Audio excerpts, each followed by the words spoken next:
So we're going to be continuing our Figure It Out Friday series. Again, the purpose of these sessions are to bring together students, alumni, faculty, staff, in informal settings to discuss things that have value to you in your career in the future.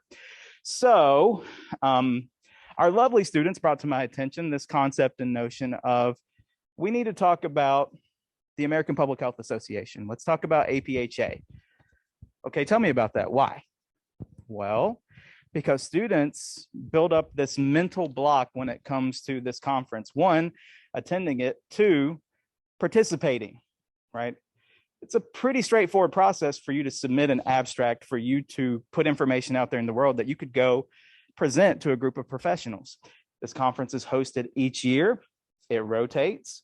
Of course, with the last couple of years, like most things, they've had some digital presence, but we're hoping that they come back to an in-person piece this fall in Boston. And so our lovely student leaders said, well, let's talk about that. We have people who have done this before. Let them share their experiences and talk about what is this conference? What's the value in this conference? Okay. So as we hear some of this opening information from our guest panelists, think on some questions that you might have. Okay. For those of you who've had me in class, you know that I can talk a lot. I have a lot of questions that I will come up with, but I want you all to have your questions answered, okay? So I think the first thing that we should do is have our guests introduce themselves for those of you who do not know them. So I'm gonna pass the hand mic around. Start with Aiden. How close do I hold this? Anywhere? All right, well, my name is Aiden Davis. I am the president of the Student Association of Public Health. I'm a first year in my second semester EPI student in the master's program. And here's Brenna. Yeah, no, Aiden taking it away. Hi, everyone. I'm Brenna Kirk. I am the past president for Delta Omega, but also a third year PhD student in the Department of Social and Behavioral Sciences. And I'll let Brittany introduce herself. You have to hold this down. Hold it up. Hold it up. Hello. Okay. So I'm Brittany Smith. I am at the end of my second year of my PhD in the social and behavioral program. Not as impressive as the past two, their presidents and things. I just hop on every research project I can find, and that's how I end up where I am. So, I was about to say, I also go by Public Health Beyonce, but my name is Kara Stokes. I am an epidemiologist. I got my PhD at WVU in 2017. So I've been out for quite some time, and I am newly faculty in the Department of Epidemiology here at WVU. That's how we like it. So just sort of rules of the road. This is being recorded. We are recording these sessions each time we host them, and we're uploading them to various Soul sites. So if there's something that you hear in the classroom today and you want to go back and revisit that, it should be available in the next 24 to 72 hours, depending on how long it takes the cloud to spit this information out for me. Okay.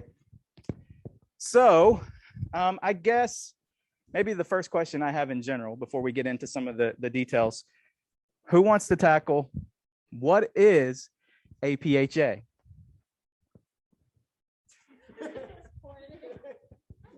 All right, Brenna.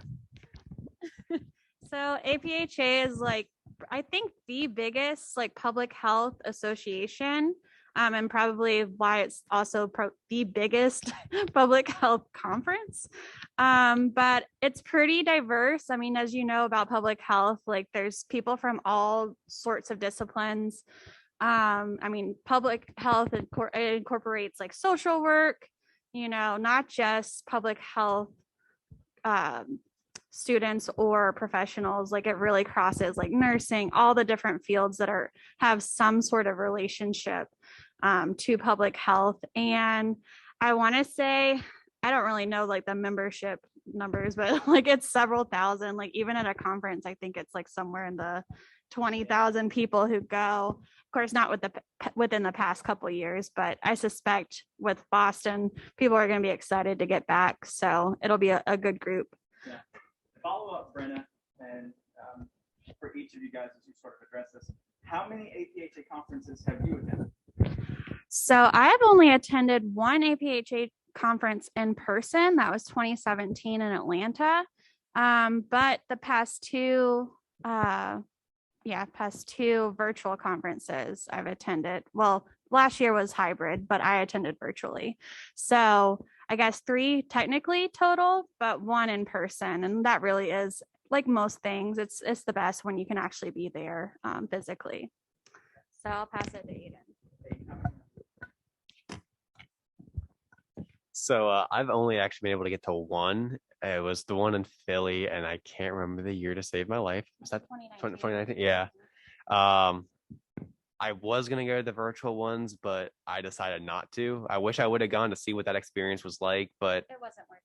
yeah, I was like, I figured as most of us are on the same page. It's very hard to get yourself to go to something virtually. So yeah, I've only been to the one in person, but fantastic experience, and I guess I'll pass it all the way down.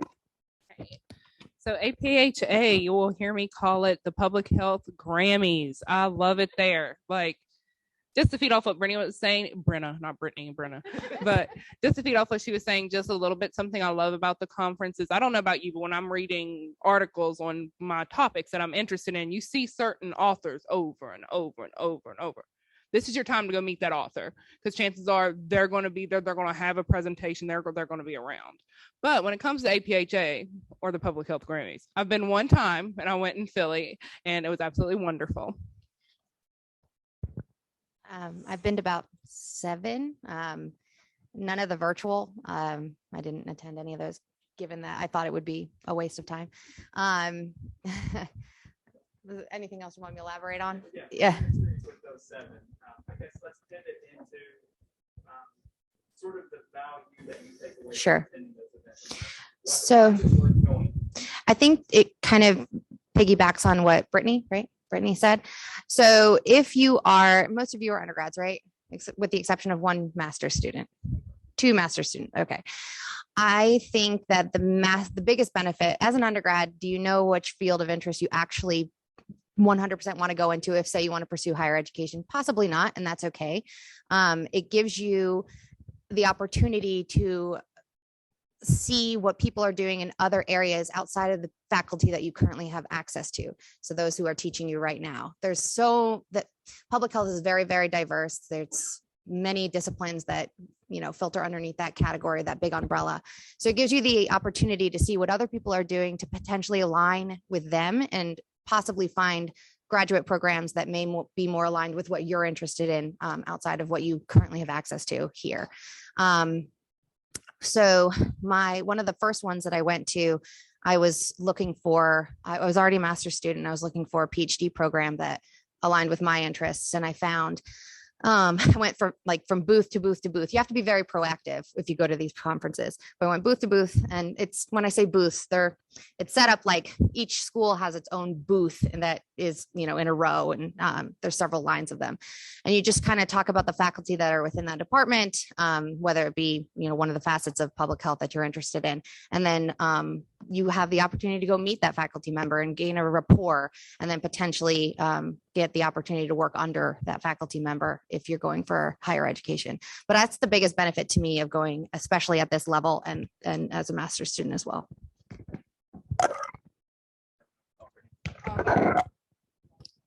Okay, go ahead. So how many of you guys plan on maybe going to grad school? Okay, cool. So the big thing that I think added value also for me was like something that Mr. McIntosh taught me was networking. People often ask me, like, where do you find public health jobs? I'm like, I've never applied to a public health job in my life. Every job I've got has been because I networked with somebody and they said, hey, we want her on this. They write my name in on the grant, and boom, that's how it came. It was never posted. So this is a great opportunity to start that networking and starting to get to know people, because now also with COVID coming in, there's a lot more remote work opportunities. So there's individuals now that you're able to meet at this conference that you can work with. And for the grad students, like I just made my dissertation committee, and actually one of the dissertation members I have is someone I met at APHA. I was searching my topic of interest. They almost had the exact same thing that I study. sent them a little email. Next thing you know, I've met them and I've been working with them for 2 years.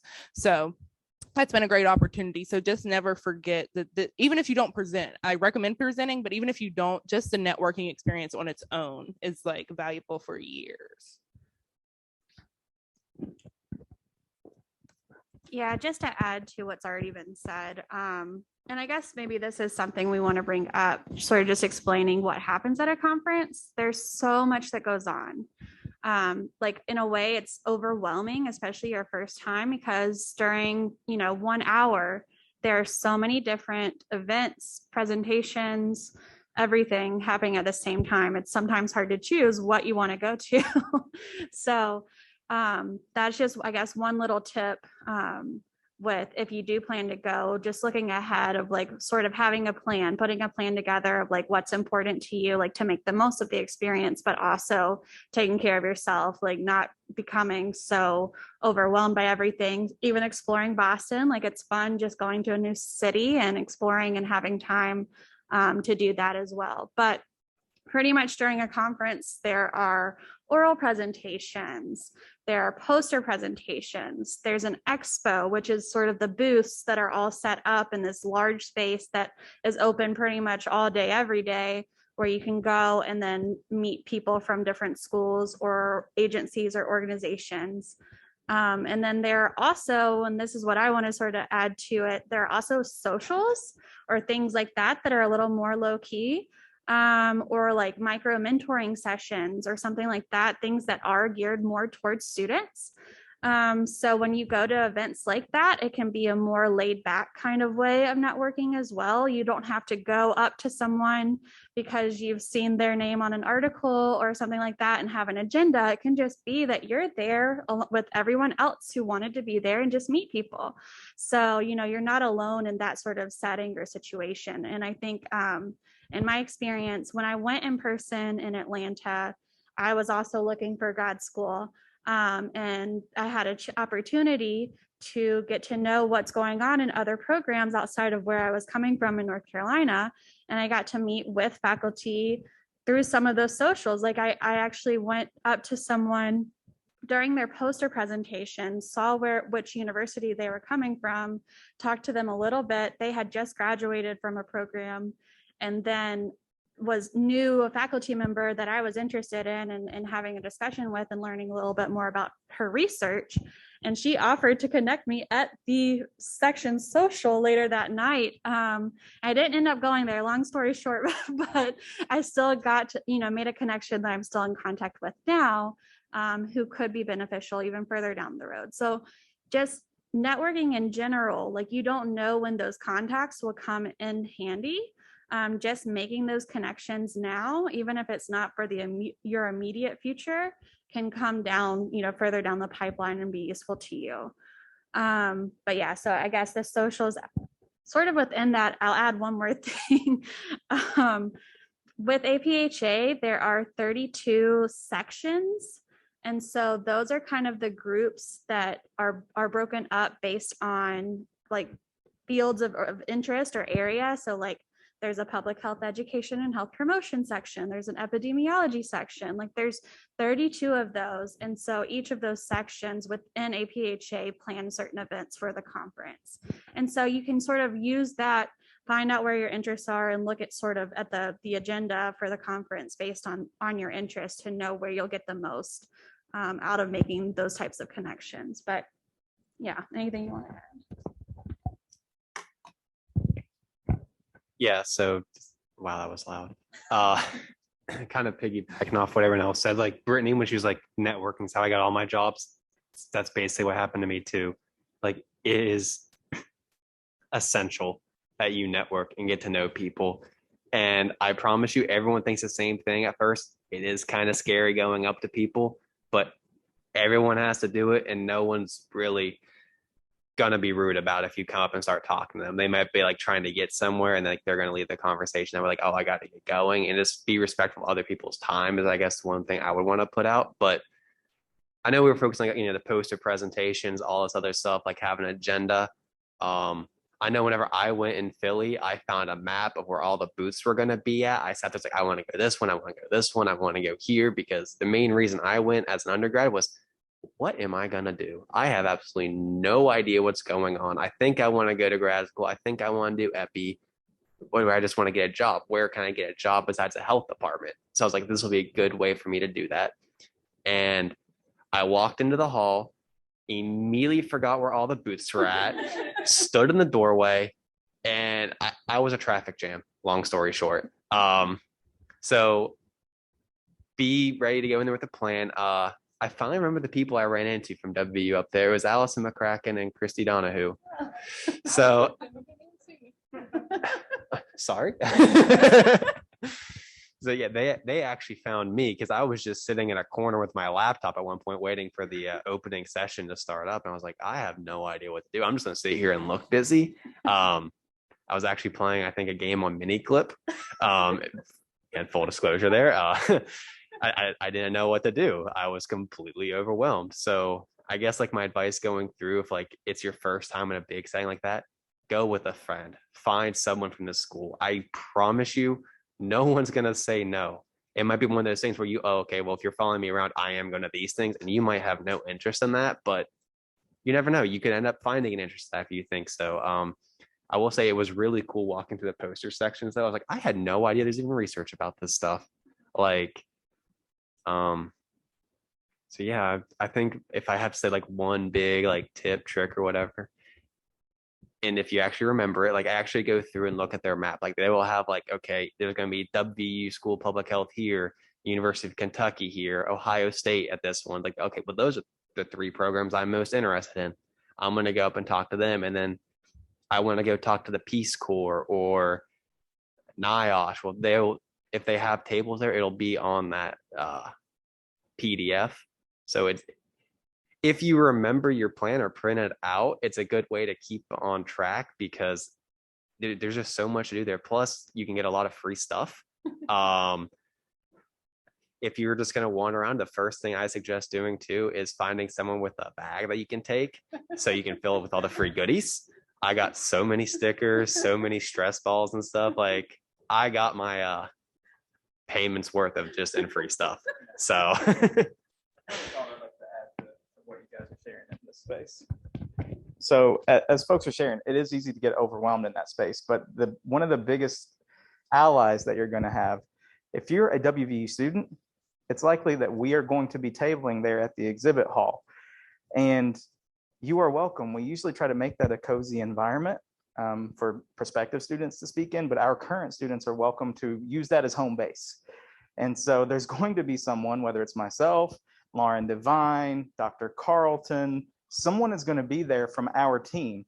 You can come put your bag behind our couch, leave your backpack, check in. We have a list of WVU affiliated folks that we try to solicit who are presenting and doing poster presentations. So if you're trying to get your feet wet in that space, come to your home base, right? Find the WVU table in the exhibit hall, memorize that location and come hang out, right?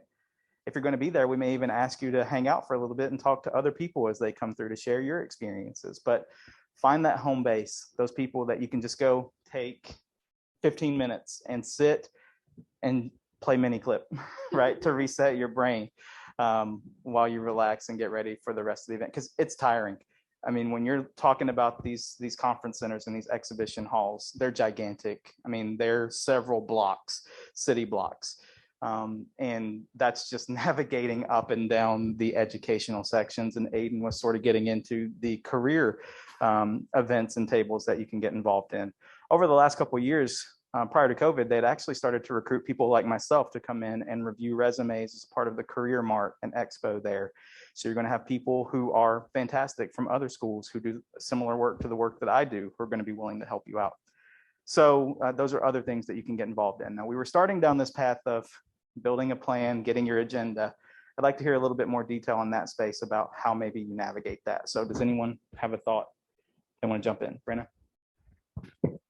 Sure. So like Aiden was saying, like definitely looking ahead at the schedule. There's actually an app for APHA, which is really useful. So you don't have to print a PDF, Mr. Tech.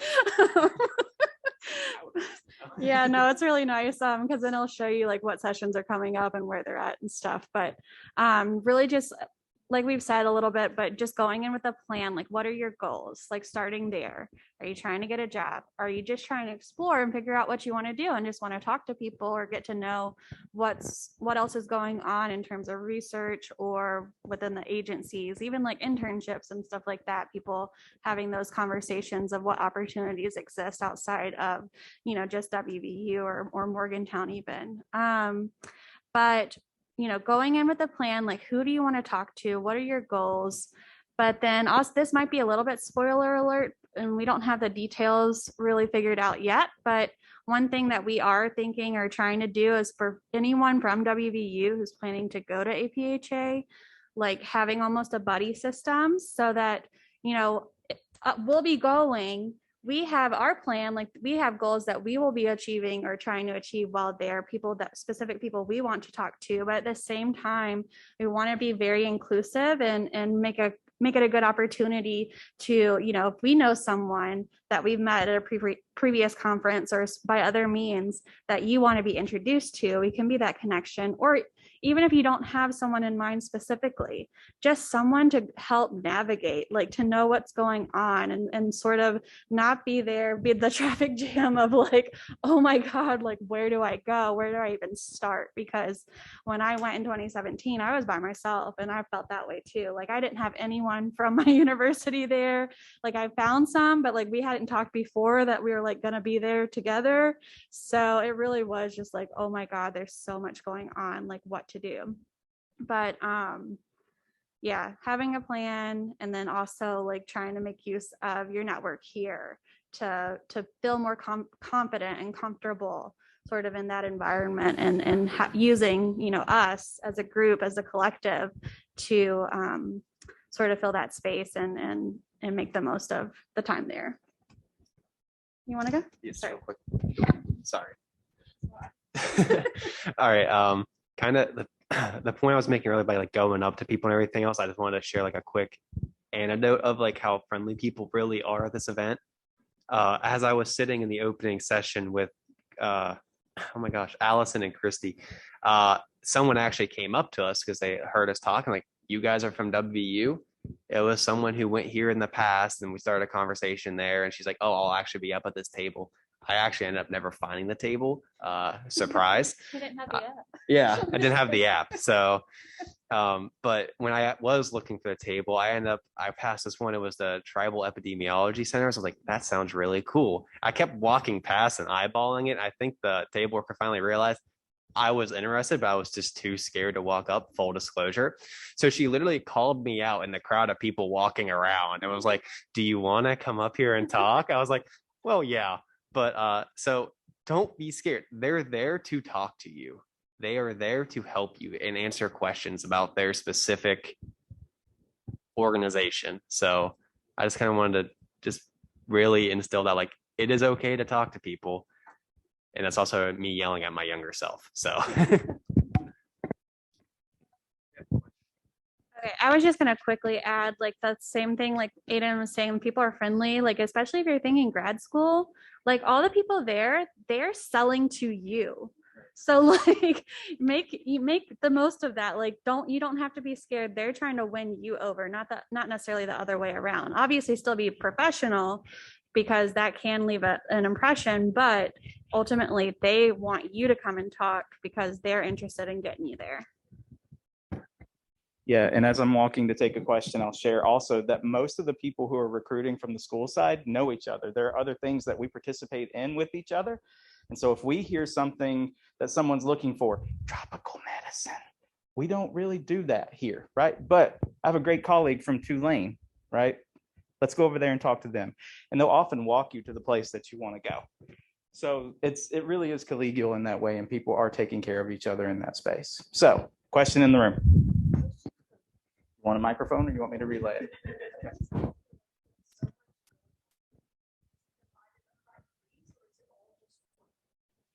Question in the room, with so much going on, is it divided up by days or how is it sort of structured overall? So it is days. So I know I booked in my head, I'm going from the 5th to the 9th. I don't think that'll really happen because that's going to be expensive, but it is over the course of many days. And something I do recommend doing, maybe if you want to only go so many days on the app, you will be able to Google like presentations. I know there were some like maybe Sunday, like there wasn't hardly anything I wanted to do Sunday. That's a day to save money and I don't really have to be there. So like it's over a course of many days. So yeah. And something that's also like, I want to add a little bit that I was thinking of while I was here is that something that as an undergrad, I know I thought is when I went to a conference, that means I need to wake up at 8 a.m. and all the way until 8 p.m. I need to be in sessions, constantly doing something like, no, like if you do that, you're going to burn yourself out and not really get the most from the experience. So on top of making a plan, I say be very intentional with balancing like the fun of the conference, the socials, networking, and things like that. And then adding in a few of those sessions that are actually going to be beneficial to you. And for the undergrads in the room, I have a special thing for undergrads since I was an undergrad who went straight into a PhD. If any of you are going to APHA and are introverted and need an extroverted pile, I'm that girl. And I will gladly, if you tell me you want to meet someone, I will go start talking to them, be like, oh, and here's my friend. And yep, I'll leave and then you'll be good. So just a little bit of free advice, free fun, you know. Anyone else? Oh.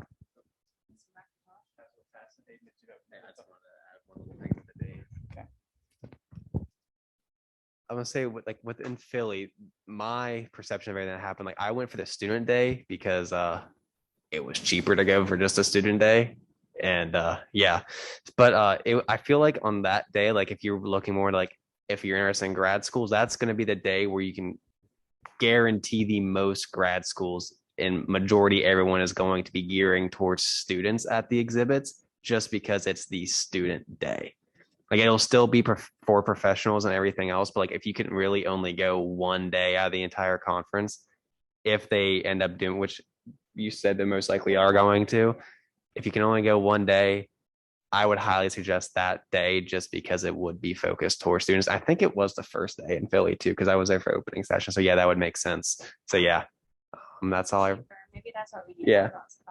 Yeah, because I think it was 50 or 55 for just the student day, and when it was in Philly. For the so whole conference, it's like 200 something. yeah. So, We're coming down. Your retort. I'm just saying, okay, so yeah, it may be the first day is the student day. And yes, that's a very important one to go to, but generally the scientists are not there that day. So typically it runs 4 days. Nobody's there the first day. Nobody's there the last day. You want to go in the middle. And that's the truth of it. No, if you're looking to find a mentor, you're not going to find one those days. You may find, the programs who can speak about their mentors, but you won't find the actual scientists.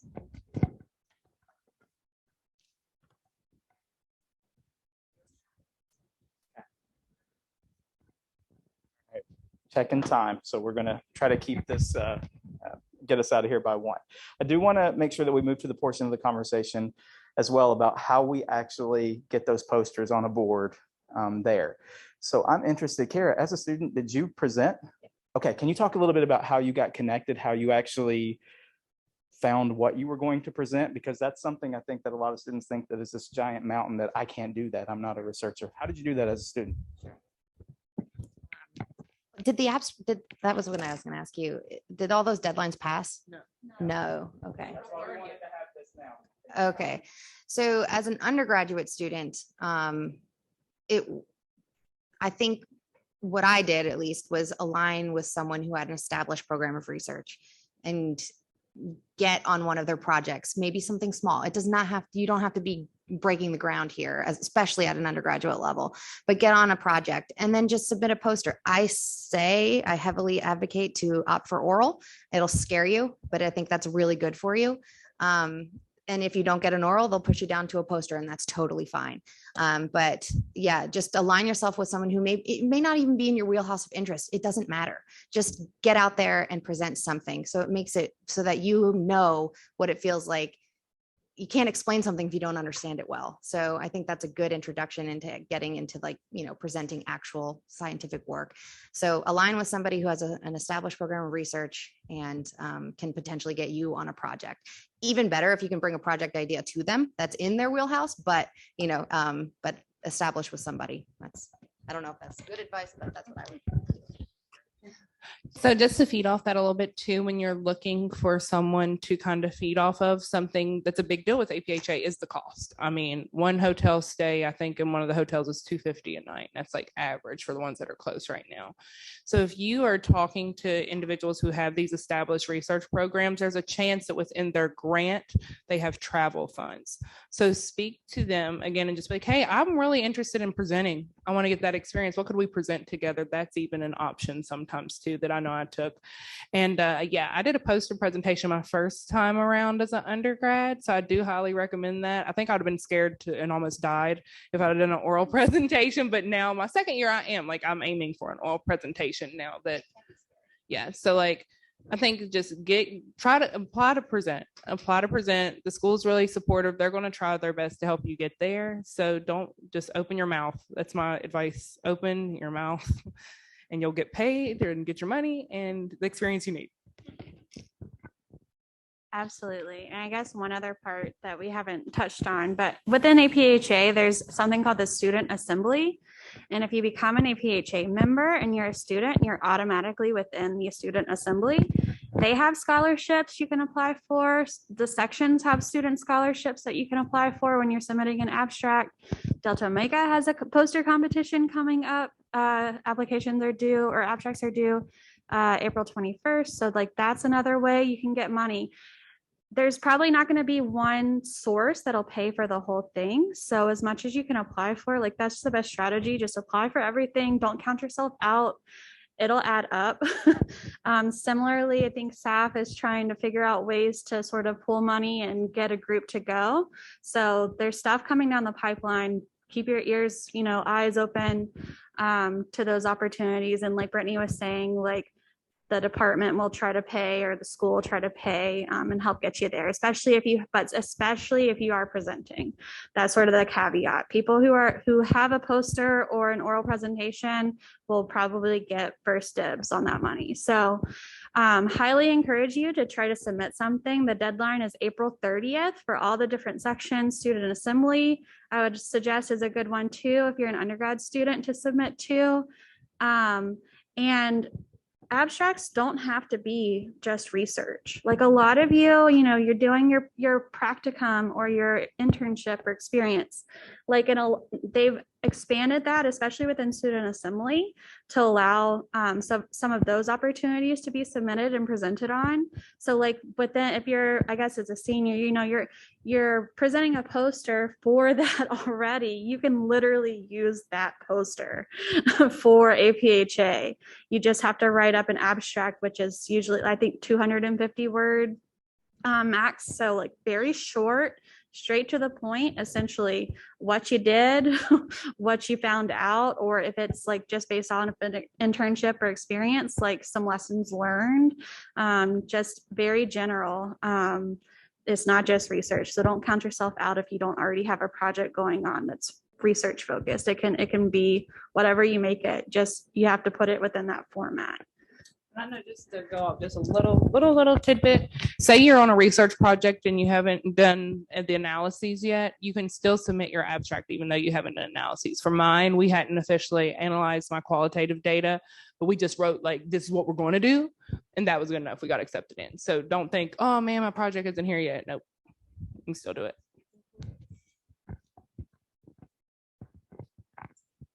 All right, so you heard us a lot. But do you guys have any questions that you want to get in before this session ends? Just taking a quick pause and us talking. Yeah.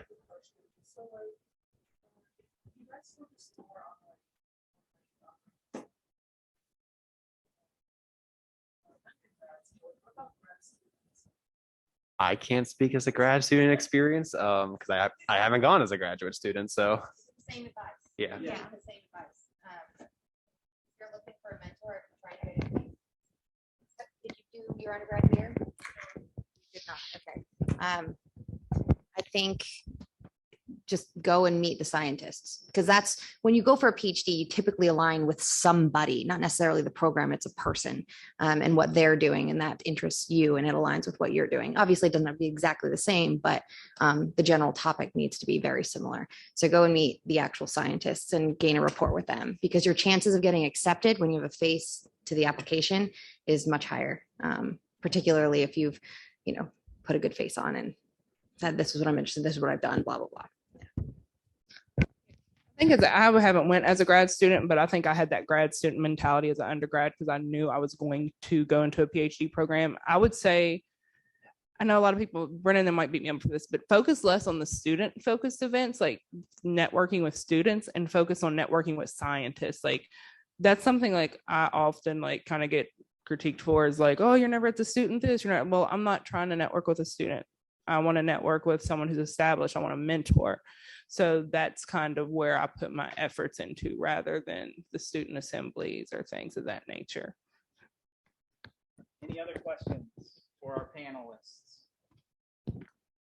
Yeah, and any that they're absolutely correct, because just as there's those graduate education programs there are lots of people who are in practice working around the country. And a lot of the big ones, those dream ambition places that students talk about that they would like to work with, they're there, right? And they will equally talk to you as quickly as those educational programs will. And perhaps that's one of the only times that you'll have to put a face to this process, right? Vishaka.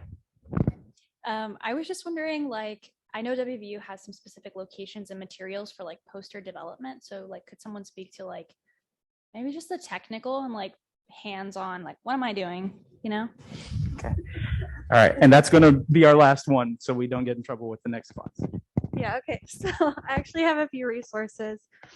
First of all, if you don't have to be a student member of APHA, but if you just go to like apha.org, like there's information there, but also for student assembly, where there's some resources. I do actually have, so of course, apha.org is your main source to submit an abstract. You can find resources, but specifically, this is not necessarily WVU hosted, but it is next week, Wednesday, April 6th, the APHA Public Health Social Worker section. It doesn't matter that they're social work, like it'll still be the same tools that you can use, but they will have a student abstract writing workshop. So I encourage you, get the meeting ID and passcode. Like you don't have to be a student member to attend. It's just a Zoom. Log in. They'll go over some tips. There are also, if you follow on social media, look up APHA Student Assembly on like Twitter and stuff. There's additional resources you can pull from there. But at the same time, if you have any specific questions, or like Jordan did this with Brittany and I last week, he wanted a poster template or an idea of how to put that together. He just asked one of us and we sent stuff to him. So we're resources. All of us here are resources. So ask your mentor. They may have some ideas that can give you some tips on how to put together the abstract and then also the poster later. But then also templates and stuff like that. There are structures to the abstract. I was trying to pull up, I should have done this before, for the student assembly one, if you're going to submit to that one.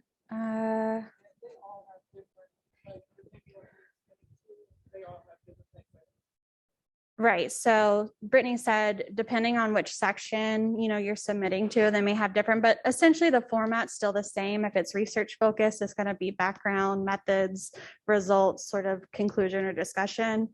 If it's more experience based, which is of course a sort of a newer avenue, it'll be sort of against what you did and lessons learned, kind of like for you, and then as a whole, like implications for public health. But all of that information is on the website. You can find it on social media, follow this group, this organization. You can get a lot of good information there too. Any other questions? Because I know we are running out of time. And I'll make this bigger. So if you did want to join the writing workshop, got that information. which I guess we could send out as well. Okay. Yeah.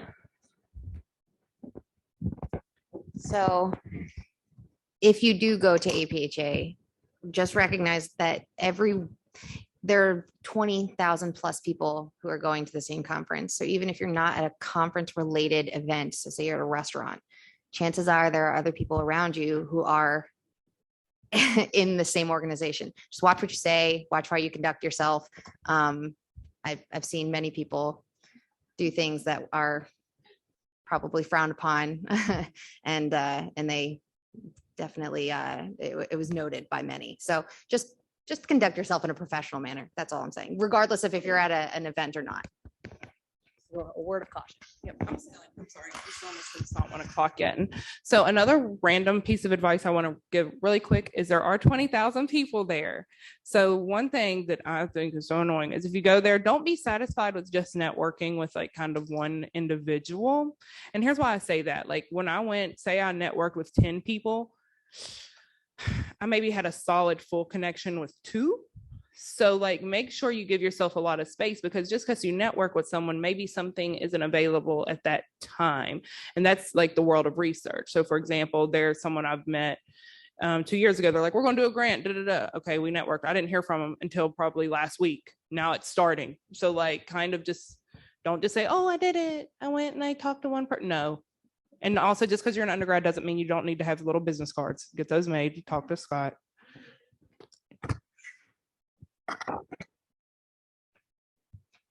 So yeah, I think that wraps it up.